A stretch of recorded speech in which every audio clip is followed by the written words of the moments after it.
my first question, how do you talked about one of the biggest challenges being gaining loyalty from your employees. No, not loyalty. How you compliance, the commitments. Commitment. Yeah. How do you deal with that? Because you don't run just authentic. You run a number. Number one, I talk to them and I give them some live examples, and I tell them, because you see, I try and be very, very straightforward rather than trying to give them hints which they may or may not be able to understand. Okay. So, if crystal clear, I tell them what the problem is, and I ask them if they are still interested in working with the company. Right. And so, company has certain things, and they need to be adhered to, and when we make a commitment, it has to be done. Let's talk a little bit about authentic. So, your professional career began when in the area of medical publishing. But before that, Okay. it started off as an industrialist. All right. And so one fine day, I decided that I want to leave anything and everything which is interest based. So then I moved away To interesting, from interest based to to interesting. interesting things. So then I started to look around. I am somebody who's never worked for anybody. All right. So I learned everything on my way. Okay. to whatever. What I'm trying to ask is, so authentic is a very tech-driven solution to a very commonplace problem that millions upon millions of consumers face, and that is that they don't know the medicine or the drugs that they're taking, how authentic they are, how genuine they are. So, how did you come from your background till authentic? Okay. And That it's I also already- your turn. Okay. And I have to- Aram aram se. And it is something that, Ye nahi nikal raha tha, you can try something else also. You can try another. well, this should Oh my god, okay, this is going to be a very short interview. Alright? Okay. उसमें ये है, the thing is that this is not confined to pharmaceuticals or anything. Yeah. Like for instance, people, especially women, using cosmetics. Now, if I'm a woman and I'm using a cream to beautify myself, Yeah. and that cream has some ingredients which may harm my skin, then I have every right to know that the ingredients that I'm buying is actually by the same company. Okay. So they are original. Number one. Number two, if I'm buying a fake product, I must pay a lesser price.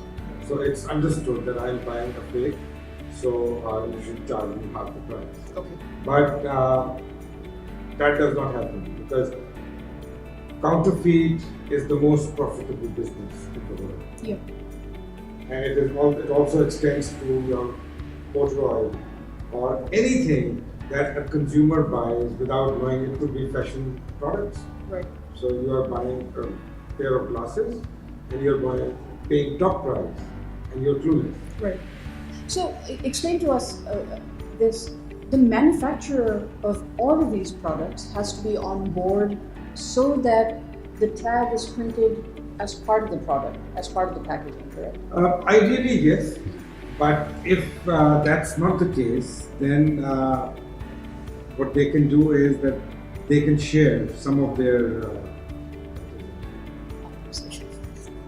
so they can share some of its serialization numbers or whatever. So they can share their serialization numbers, and we can incorporate that in the system, and it will work. So not really. You see, the manufacturer must also understand, because by some information, published information, or it says that about 40% pharmaceuticals are fake, and maybe 40 to 50% fashion industry thing or cosmetics are fake. Right. And so it's a big thing. If I'm a company and I have even 30% fake counterfeit things in the market, Right. I stand to gain a lot. Absolutely. You know, And you it's start- my share Right. that somebody else is taking. So it seems to be like a no-brainer for a track and trace concept for every True. manufacturer. True. What stops them from coming on board? And it's also your turn. What stops them from coming on board is probably the cost factor. You can only use one hand. I must tell you that. Okay. Okay. I didn't. No, that's fine. So I wanted to give you a break. Okay. That's what I'm telling you. See, you've come so far. So what stops them? What's the hindering factor? Maybe the number one cost. The other thing that could be of concern What cost? The cost it takes to to have implement the solution? Yes. Okay. And which is not very high. Right. You know, and like if it is on a for 2,500 units, it may be around $3-4. Per unit? No, for 2,500 units. Oh, it'll be a cost of. Yeah, it's like not even 1 cent. Right. So it's much below that. The other thing is that in our part of the world, since things are not very transparent from top to bottom, this could actually reveal their production Right. to the taxman or others. But that is not the case. Okay. You know, reason being because they will use it in their premises without us knowing it. We will share it once the system is it has gone through the entire system, and they are now putting it for the distributor to go and distribute it. So, walk me through the supply chain. The product gets tagged. Yes. Where does the data for that product reside? Is it At that point in time with the company. with the company itself? So this requires the software to be installed on premise. It will be. It will be. Yeah. All right. And So then there's a hardware component as well. okay. You know, the hardware is called TIJ, which is thermal inkjet Okay. printer.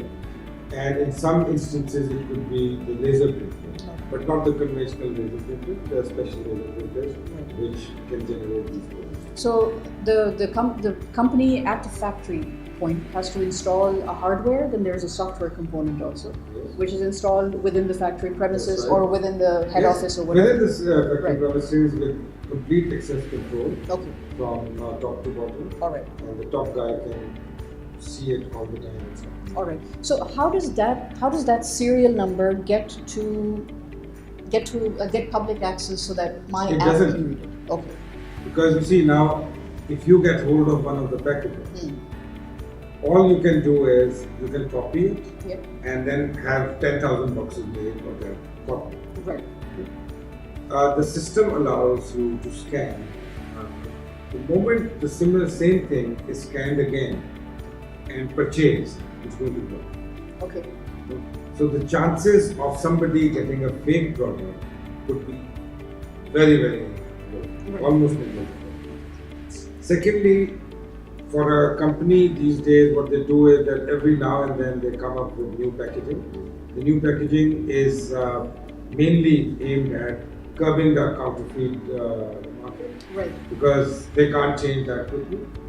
So it's actually a replacement of that continuous changes in packaging, plus the hologram, the security stickers, the ABC, all those things. Because if you are getting a security sticker, even I can get one. Right. So but this is something which is being generated in your premises without anybody's knowledge. So other than the people who have access to that. Right. So it's random serialization of birth, and that's where it secures the product. All right. While that is being secure, I must say that you are getting a little insecure here because it's your turn. Is it? It isn't. I'm It was your turn. no. I got done. I got done very very quickly. So what you're effectively doing here, this is like a public ledger. You're so close, so close. It's like a public ledger. A ledger. There's only one unique instance of this particular product which can be bought. This is authentic and genuine. This is like a blockchain for.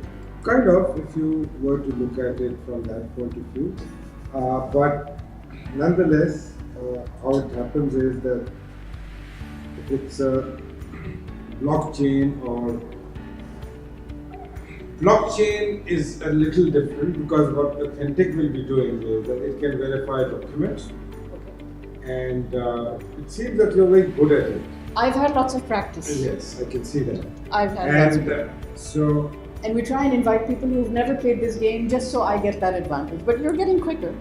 So blockchain is an improvement. Blockchain, yes, there is blockchain as well, but we are not using blockchain. Okay.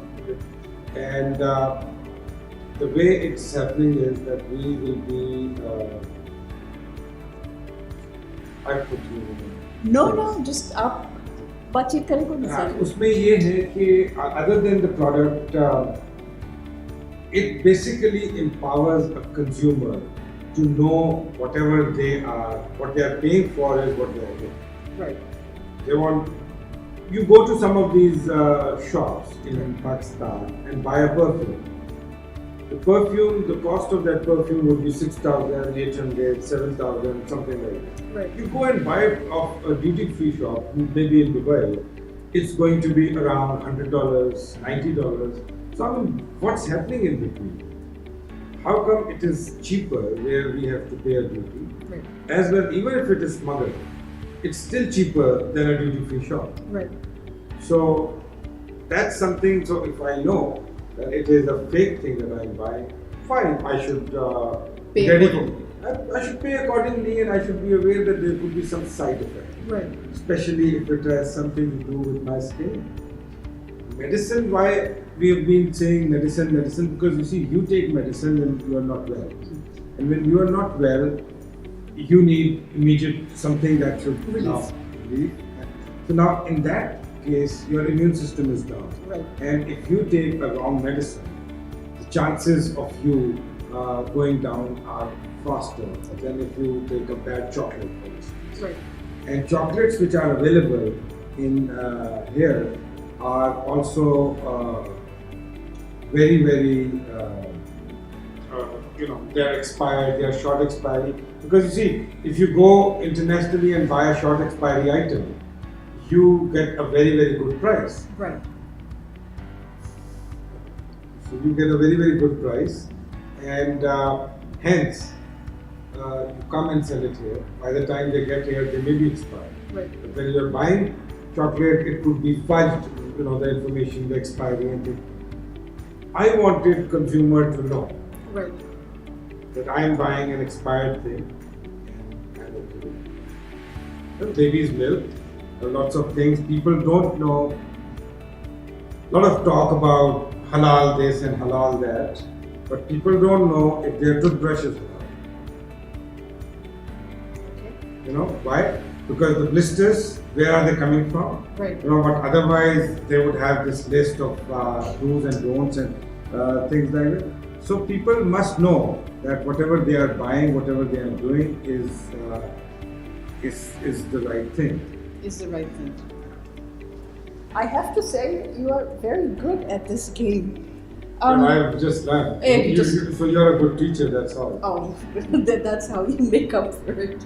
What about international products that are imported? So again, is authentic something that is isolated to the local manufacturer? No, it has a global coverage. All right. Number one. Number two, serialization throughout the world is a new phenomenon. Okay. Like European Union deadline is February 2019 for serialization of products. Okay. Any particular sector? Or? No, for the pharma. For pharmaceutical. But the rest of the world and rest of the products, people are very keen because you see what authentic will provide is not only a consumer and solution, but something for the manufacturer as well, which will include business intelligence, geographic location, anti-smuggling. If you have made an offer for Karachi and the goods are being sold in Lahore, you can find out. Okay? And then if similarly for a retail audit, people can go and do a retail audit on the go. Right. But from a manufacturer's perspective, one can argue, क्योंकि आपने कहा था कि cost could be one hindrance as to why the manufacturer doesn't opt for it. Awareness could be another. But from the manufacturer end, RFID tags have been in circulation for a very long time, right? So where health isn't of particular consequence, perhaps the manufacturer would stick to those barcodes or RFID tags in terms of logistics, just to know where their products are. The issue is that we offer customer connect. Right. You know, with RFID, with tags, with new kind of technology, new packaging, everything, you have made it, you've secured it, and you've left it. You know, to maybe the customer would know, maybe the customer is savvy enough to know that they will be able to take out, know that the packaging has been changed. Right. You know, and so that way. Oh, you may have to blow it away. No. Rather than. Did I say it was your turn? Yeah. Now it is. Yeah, now it's your turn. So RFID tags. The customer. You see, there are lots of ways. Since you see, I thought of this in 2007. Right. But then the applications, the app technology wasn't there, or wasn't as readily available as it is today. So with each passing day, yesterday WhatsApp says that 4 are allowed on WhatsApp. Yeah. I don't know what that means. In terms of group calling. I know. But from a Muslim point of view, you can think of so many things. But so it's ever evolving. Right. And when we say that it is ever evolving, it means that our generation, what the transformation that we have seen from the conventional telephone to pager to mobile phone to WhatsApp and all those things is phenomenal. Right. And so at this point in time, we must have things which are ever changing, which are adaptable, and which doesn't cost anything for the customer. Tell me what stage the company is in right now. Company is in a good stage in a way that it's promising. Okay. We've had some talks internationally as well. All right. And since it's a self-funded, self-generated everything, so it has its own issues in a way that you may not be able to do certain things as quickly as you would like them to. But that's the way things are. Tell me about the application itself. How scalable is it? How many products can it accommodate at one time?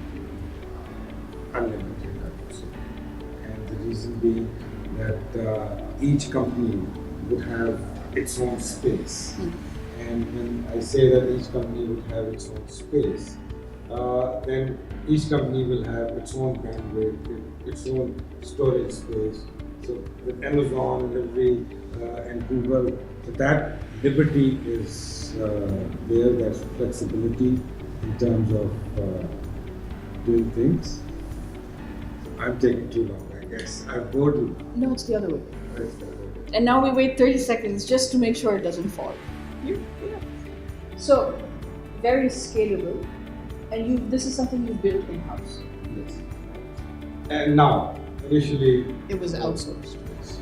What has the experience been with the IT industry for you? You see, there are lots of young entrepreneurs coming. The issue that I see with them is that they graduate, they have an idea, they build something, a prototype, and then they go to a tech company. By and large, that tech company has better understanding of the same thing. And what they do is that instead of encouraging them or whatever, they at times try and take a cue from their prototype. Right. And I keep telling them, since I'm into education also, I keep telling them that what they should be doing is that they should be going to a businessman who is dependent on their skills. Right. And hence is willing to invest and cannot take it away, just like other tech companies. So, for somebody like, if I'm a cardiologist and I'm telling you that this is a document.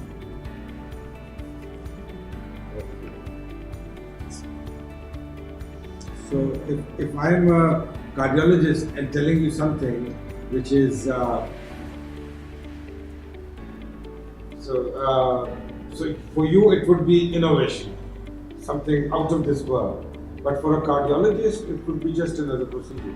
Right. I need a little bit of concentration here. This is tricky. So I think it's your turn now. It is. I was asking actually the rest of the IT sector is, so you had a, I did it. well played, sir. Well played. The rest of the IT sector, you had an idea which was very tech driven. You had to find you either had the option of outsourcing or taking it in. What has your experience been when trying to interact with the local IT sector? They like to hide things. They don't want to be upfront. And that's one reason why we don't have a Silicon Valley. And people here are exceptional. They have great abilities. And we must understand that the size of the pie is large enough for everybody to coexist. So that way, I think everything they want to keep it here, very close to their chest. And the big players, they must come. You see, Google has come in and they have put a nest or an incubation center. How many big local companies have come? I mean, I can count them on my fingers. Yes, there you go. Right. There needs to be more encouragement for the young entrepreneurs.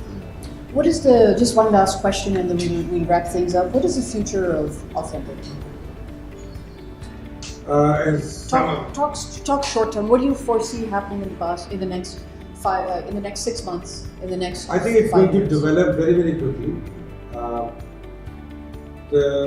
Once things get going, it is something which will be very useful to the end user. Right.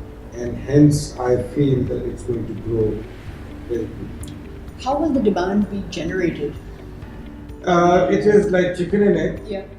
So now that we have a data of 200,000 doctors, and we give the give an opportunity to people that they can verify a doctor that they are seeing, whether that doctor is a quack or a certified PMDC registered one. So this is part of the same app, right? It's part of it. Okay.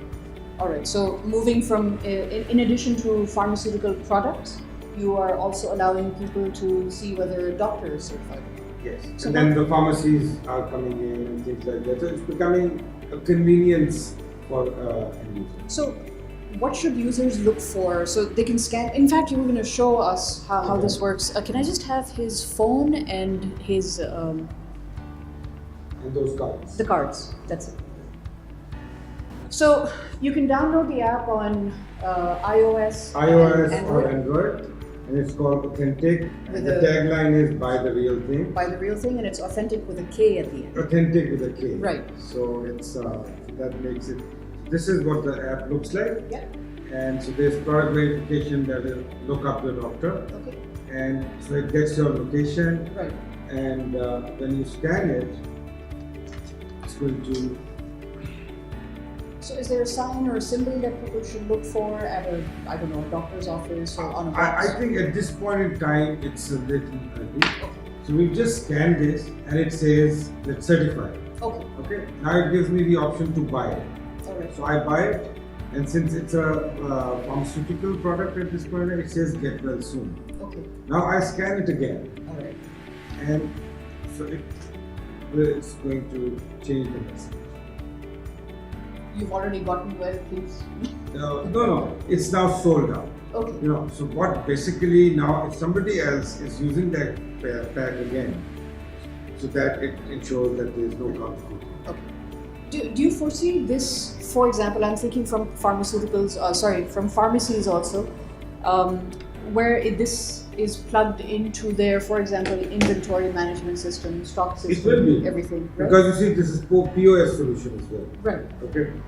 In Punjab, there has been a legislation whereby if any counterfeit product is found in your pharmacy, your pharmacy can be sealed and you'll be in prison. Right. You know, now, that's a wrong legislation in the first place, because if I'm a pharmacist, I have no way of finding out that the product that you are distributing me is genuine or fake.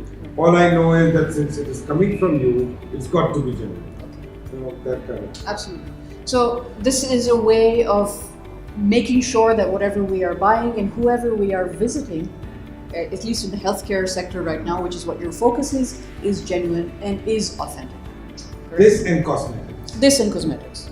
All right. Well, thank you very much for sharing all that with us and for also doing a quick demo. This is Rabia Gharib and Hashim signing out from this episode of TNS Strategy.